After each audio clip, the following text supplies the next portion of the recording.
Heart breaking news.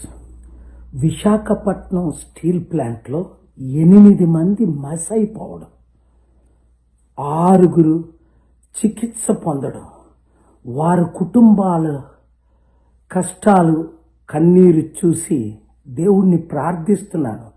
అసలు ఏ విధంగా దేవుడు వారికి ఆత్మ శాంతి కలిగించాలని మాటల్లో సరిపోదు. అందరూ ఈ కుటుంబాల కొరకు ప్రార్థించండి. మీ అందరికీ తెలుసు, విశాఖపట్నం స్టీల్ ప్లాంట్ కొరకు గత 5 సంవత్సరాలుగా నేను ఆంధ్రప్రదేశ్ హైకోర్టులో ఫైట్ చేసి 8 లక్షల కోట్ల స్టీల్ ప్లాంట్ని అమ్మకుండా ఆంధ్రప్రదేశ్ హైకోర్టులో చీఫ్ జస్టిస్ ముందు, జస్టిస్ నరేంద్ర గారి ముందు, జస్టిస్ శేషాయి గారి ముందు నేనే వాదనలు వినిపించి ఇప్పటికి కూడా అమ్మకుండా కాపాడుతున్నాను. కానీ ఈ రాజకీయ నాయకులు ఏం చెప్పారు?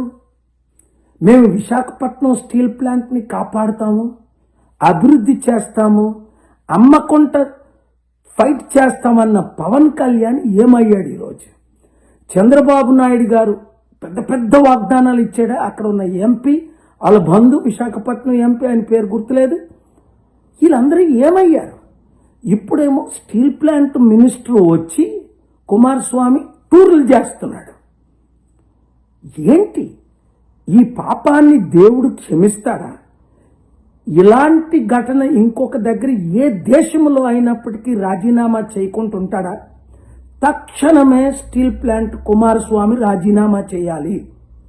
అప్పుడు ఏవియేషన్ మినిస్టర్ యాక్సిడెంట్ అయిన భోపాల్ ఫ్లైట్లో 280 మంది చనిపోతే ఆయన రాజీనామా చేయడు. నీట్ పరీక్షల ద్వారా లక్షల మంది యువతీ యువకులకు అన్యాయం జరిగిందంటే ఎడ్యుకేషన్ మినిస్టర్ రాజీనామా చేయడు. దీని అంతటికీ కారణమైన అసలు ఆయన ఎప్పుడూ రాజీనామా చేయడే. ఇది మన దేశ పరిస్థితి, మన రాష్ట్ర పరిస్థితి. చంద్రబాబు నాయుడు గారు 75 సంవత్సరాల్లో మీకు ఇంకా ముఖ్యమంత్రి పని చేయడం వస్తుందా? రాజీనామా చేయొచ్చు కదా. ఎందుకంటే రాష్ట్రాన్ని కాపాడలేని మీరు, ప్రజల్ని కాపాడలేని మీరు, ఇచ్చిన వాగ్దానాలు నెరవేర్చలేని మీరు, ఎవరైనా 6 వాగ్దానాల గురించి మాట్లాడితే 4 కొస్తానంటారు. నేను నోరిప్పి కేసులు పెట్టి ప్రజల కొరకు, ప్రత్యేక హోదా కొరకు, స్టీల్ ప్లాంట్ కొరకు ఫైట్ చేస్తుంటే నా చారిటీలను దోచుకోవడానికి చంద్రబాబు నాయుడు గారు, మీరు, పవన్ కళ్యాణ్, లోకేష్, రామ్ మాధవ్, ఆ బీజేపీ ప్లాన్లన్నీ నాకు తెలుసు. ఎవరితో ఏం చేస్తున్నారు, ఎలా చేస్తున్నారు, ఎలాగ ఇబ్బందులు నన్ను పెట్టడానికి మీరు అనుకుంటున్నారు. ఏది ఏమైనా గుర్తుంచుకోండి, 2009లో 7 ఇబ్బందులు పెట్టారు, మస్ అయిపోయారు. నేను ప్రశ్నిస్తుంటాను. నా విశాఖపట్నం ప్రజల కొరకు ఫైట్ చేస్తాను. నా తెలుగు రాష్ట్రాల కొరకు, ఆంధ్రప్రదేశ్, తెలంగాణ కొరకు ఫైట్ చేస్తాను. విశాఖ ఉక్కు ఆంధ్రుల హక్కు అని కనీస మర్యాద ఉంటే, గౌరవం ఉంటే వెంటనే ఈ చనిపోయిన 8 మందికి చంద్రబాబు నాయుడు గారు ₹1 కోటి ప్రకటించకండి, ఇవ్వండి, ఈరోజే ఇవ్వండి. లక్షల కోట్లు ఉన్నాయి కదా మీ దగ్గర, గవర్నమెంట్ తీస్తారా, మీ సొంత తీస్తారా? ఇచ్చి తీరండి.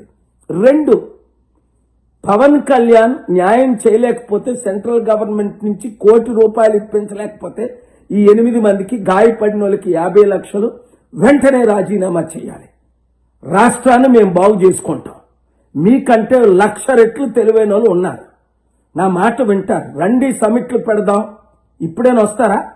ఇప్పుడు చూసారా, అమెరికాలో మోస్ట్ పవర్ఫుల్ లీడర్ నా పక్కన కూర్చొని 6 వీడియో రిలీజ్ చేశారు. మైక్ జాన్సన్ గారు, ట్రంప్ గారు సెప్టెంబర్ 24ని సమిట్ పెడదామని వాషింగ్టన్. రండి తెలుగు ముఖ్యమంత్రులు, రాష్ట్ర ముఖ్యమంత్రులు, అప్పులు తీర్చుదాం, అభివృద్ధి చేద్దాం. ఈ వీడియో అందరికీ చేరినంత వరకు షేర్ చేయండి, రాష్ట్రాల్ని కాపాడండి. Please subscribe .news.